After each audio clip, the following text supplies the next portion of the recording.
Today is the day I finally get my hands on the new Eldar Exodite miniatures. This box set was very kindly sent to us by Underworld Gaming, the local independent here in Dublin that supports the community more than any other. Make sure you check them out, linked down in the description below. Like I said, these guys very kindly sent out this box set for me to make a review video for you guys, and that's what I'm going to do in today's video. It's going to be a lot of fun to paint up the awesome Exodite Dragon Riders. I've been looking forward to this ever since they were first announced a couple of months ago. So yeah, let's get into it.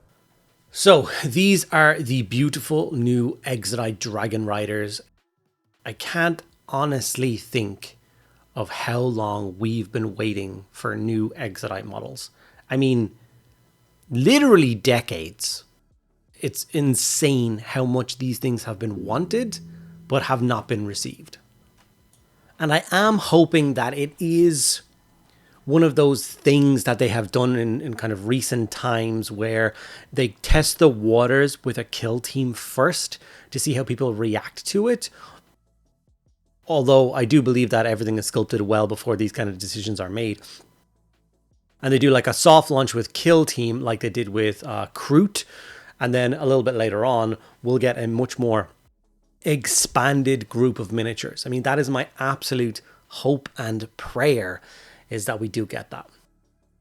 So as you can see, I've left the riders off of the cool dragons, and I've started the basing process. So first thing I do is super glue down a layer of cork where the feet are going to go. And then I make sure I place the dragon next so I know that he's posed correctly. And then I simply attack the cork with a clippers and a knife and files and all sorts of bits and pieces, just to kind of rough it up and scrape it down and make sure none of it is smooth. I've seen too many things about people who take cork and they just kind of slap a layer of cork down on a base and glue the model to the top of it, and then you have this really kind of smooth top and the torn sides, and it looks a little bit weird. Cork is an absolutely incredible tool for making kind of fake mounds of rock, or to just change the topography of an actual base. Every single surface shouldn't be flat. Everything should be kind of rough, especially these models, which a lot of people give out about, where a model is only on the base by 1 foot. It's actually a brilliant opportunity to create a really dynamic and interesting base. So this was the selection of miniatures that I have. These are all the models from the Exodite kill team, kind of all set up and ready to go. And I will tell you that this video to produce was a disaster. Everything that could possibly go wrong went wrong. It's actually a couple of days late.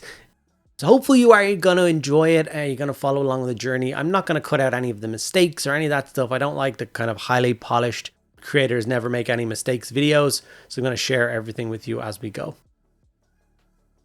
So I sprayed the models black, and then I sprayed them on a nice coat of white to give me a nice kind of starting point for my contrast. And then I grabbed some Eldari Emerald paint, and I applied this over all of the scales of this dragon. Some keen-eyed people, as I go through the painting of this particular beast, may notice that I have used this scheme before. And if you can remember where I've done it before, please put it in the comments below. Make a fun little game out of it. But I'm basically watching one of my own videos to remember all the colors and following along and painting it with dragons.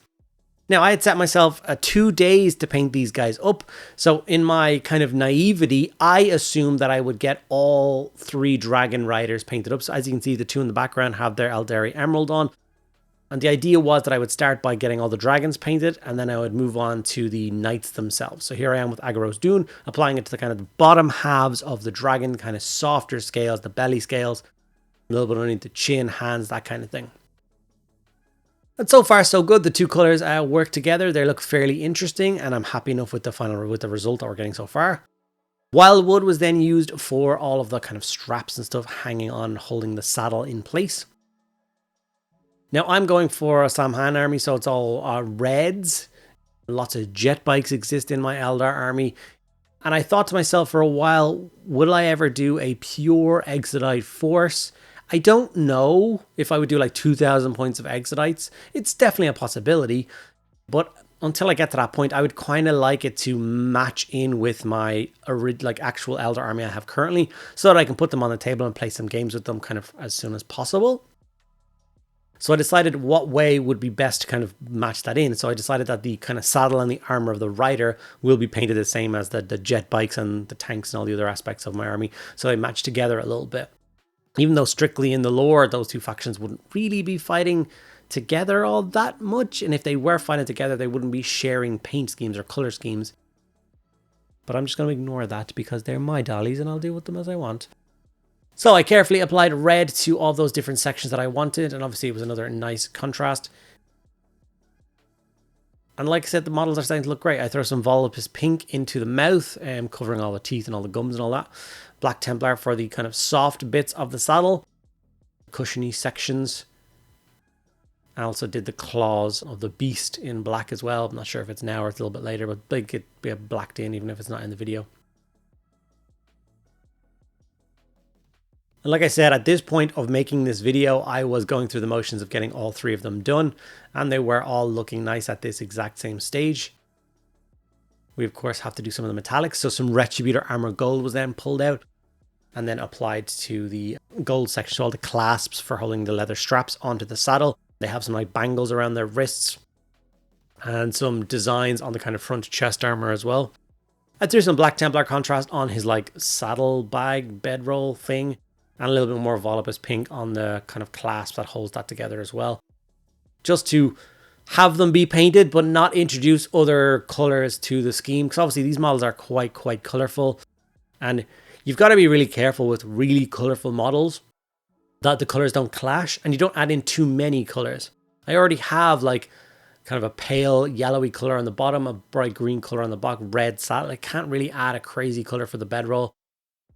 The bottom half of the model is not staying that yellow color, by the way. That's just the base coat for the kind of nice, rich kind of bone tones that I want to hit this with.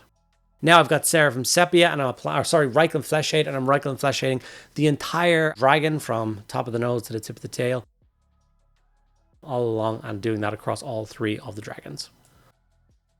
I also threw some brown texture paste on the base, grayed up the rock, and threw some, I think it was snakebite leather on some of the exposed cork that wasn't painted with that. Now it's time to actually start layering up the different sections. So the underbelly first, we're going to go in with Morghast bone, and I'm going to very carefully layer those sections up, break apart all those different like pads or they're not really armored plates. I don't really know what the different pads are called underneath a lizard's kind of hide, but make sure to break those up and highlight those correctly. Always going in a motion where I kind of go to the scales and then pull away more towards the center of the chest, giving me a few streaky lines. And if you follow this process through with all the different steps, it's going to give you a really nice result on the dragons.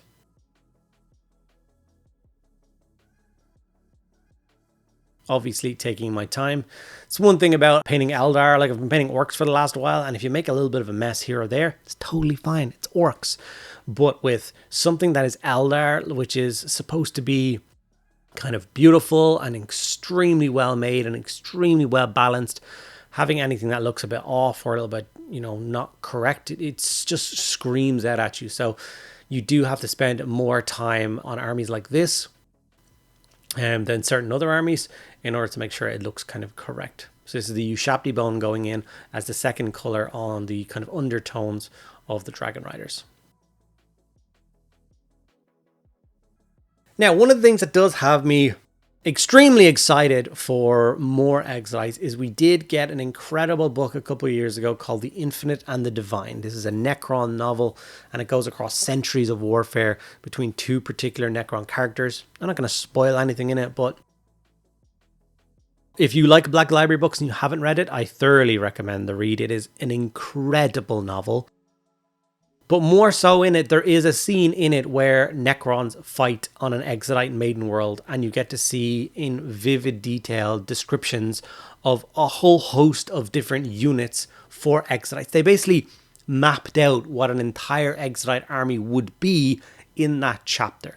And all I wanted is for that whole thing to come true, for them to give me that as miniatures, and I'm very hopeful for it. So some of the descriptions of things that they gave you was like, standard riders did ride around on dinosaurs like this, including kind of the aspect host and the kind of sorcerers, the warlocks were on this, but it went up to a Farseer. A Farseer was on something that's more like Cardon sized, so much bigger, more dangerous dinosaur. They had like huge, big kind of Brontosaurus style dinosaurs with huge weapon platforms on their back, basically like bastions walking along, firing off laser cannons, which was incredible.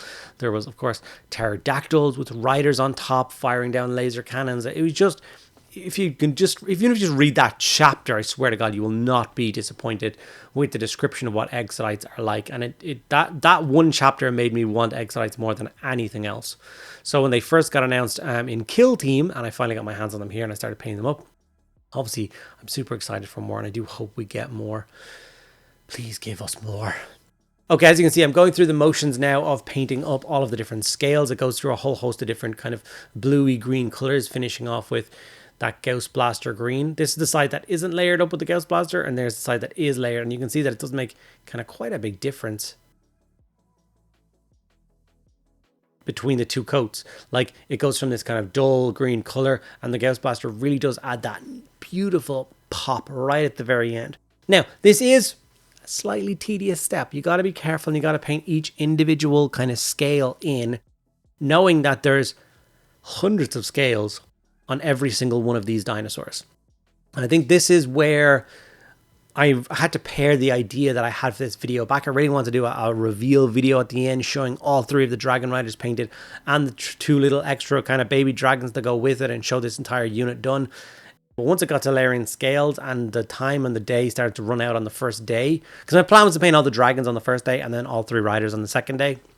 And when I got to the end of the first day and I hadn't finished the dragons even remotely, I started to panic. So then I shifted my thing to, you know what, let's just focus on one rider. Let's get one beautiful finished dragon rider for the video. So that was my goal. And obviously the layering of that went well. I was really happy with how this dragon started to look. So now I went on to getting the base done. Like I said, I threw some brown texture paste in the base. I gave it a light dry brush of a nice rich orange color, and then a dry brush of bone. Kind of what I use for all more natural greens kind of tones for soil and earth. I do it for all my Lord of the Rings miniatures. All my old world miniatures get this style of basing, and it does look really, really nice. And of course, no base to be finished without being really neat and tidy and adding in a nice, very clean black base rim. Now, there is going to be an unholy amount of kind of flock and bushes and greenery added to an Exodite's base, but we're going to do that at the very end of the video. So stay tuned if you want to see quite a nice looking base. So time to start layering up the different armor panels. You went in for Mephiston Red first, tidying up and making that pop. These are the same steps that I take when I'm painting my normal Eldar. So obviously I want that to kind of transfer across to painting up the Dragon Rider. So that's what I'm going to do. Now I will display how and what paints I use for this, but when I get to the actual rider itself, I'm not going to repeat these colors. So it's the same thing. You know, contrast red, shaded down, Mephiston, Evil Sons, Wild Rider, Towlight Ochre to accomplish the red tones. So pay attention to me painting the saddle, and if you want to follow along and paint your rider the same, then just use these exact same colors. As you can see, it's already starting to pop, and it's starting to blend in with the saddle rather the dinosaur really nice. Those two bright colors sitting next to each other really are working. I think they're complementing each other quite nicely. The Wild Rider is, of course, the first edge highlight. The first two colors were kind of layers. Then we edge highlight and tidy it up. And the Wild Rider is basically like a full 100% edge highlight. We want to go for all the edges and all the sharp points and all the different lines across the armor panels. And then we do make that jump up to a Towlight Ochre color. We are just going for the kind of sharp corners. So we're dropping it right down to about 30% coverage on that. Why I use Towlight Ochre as the final highlight for my red? Well, that's a good question. It's because I looked up an Envy Metal article and that's what it told me to do. So I practiced it and did it on a few other pieces to see what it was like. And it looks really nice. It suits really well. It adds the perfect last highlight to red. I never would have thought about it, but it does. I've done a Blood Angel in it, and I've done a Dark Eldar in this color now to test it out. They look great. So I'm of course going to carry that across to some of the other bits and pieces in the army. So the dragon is looking rather dashing, and we just have to highlight up the gold, do a little bit of work on the leather straps. We have already gone in with Screaming Pink and done the inside of his mouth, his gums, and then a bit of Ushabti Bone and Screaming Skull, to do his teeth. So I've done teeth and claws and inner mouths of monsters a million times before, so I didn't want to... This video is already long enough as it is, so there's no need to add that in again. So here's our Dragon Rider, basically complete, ready to rock and roll. I love how it looks. And like I said, I was super excited to then move across and start kind of painting up the rider.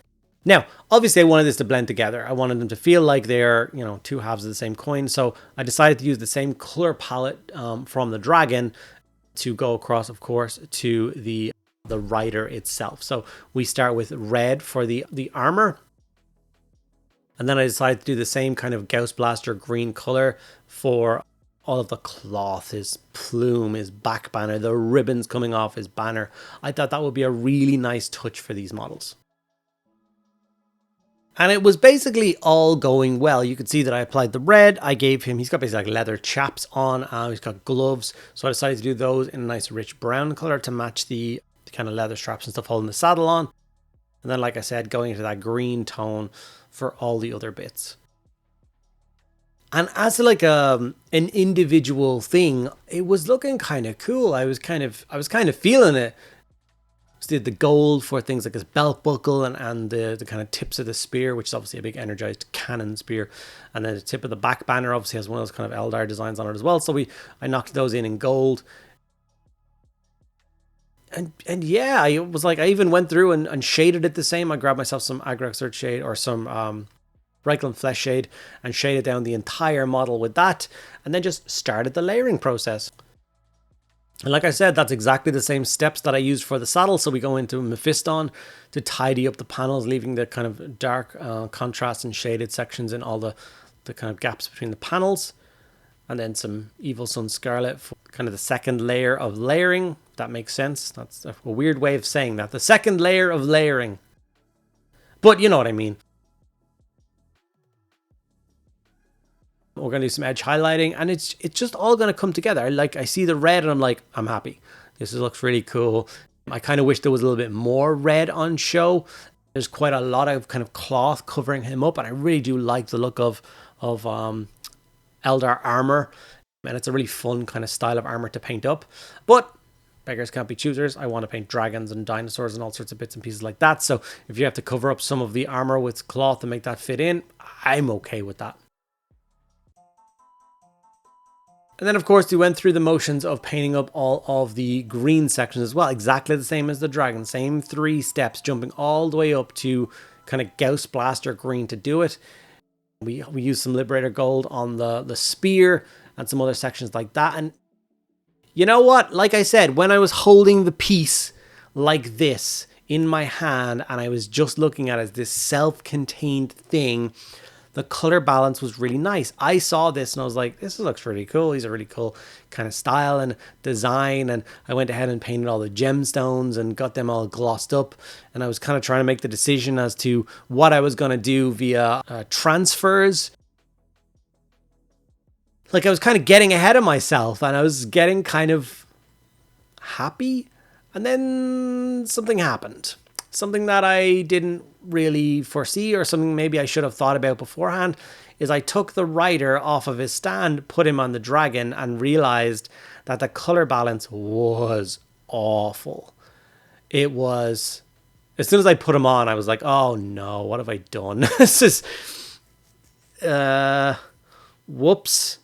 Now, some people will do the inevitable thing. Whenever I critique myself this hard, they will put in the comments, I really like the way it was. I think it looks great. And that's fine. If you like it, that's great. My mind didn't like it. And I always trust my mind. And I know that sounds really bizarre, but I basically go with my first instinct. When I pick up something, I look at it and my brain will go, I like it or I don't like it.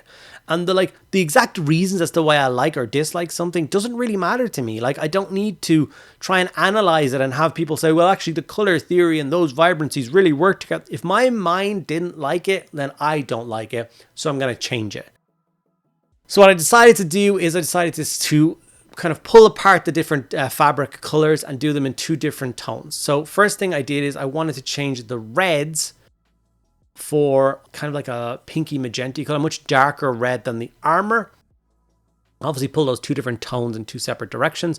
And then I decided that the kind of ribbons and back banner I was going to do in a nice kind of cream color to look like kind of fluttering fabric.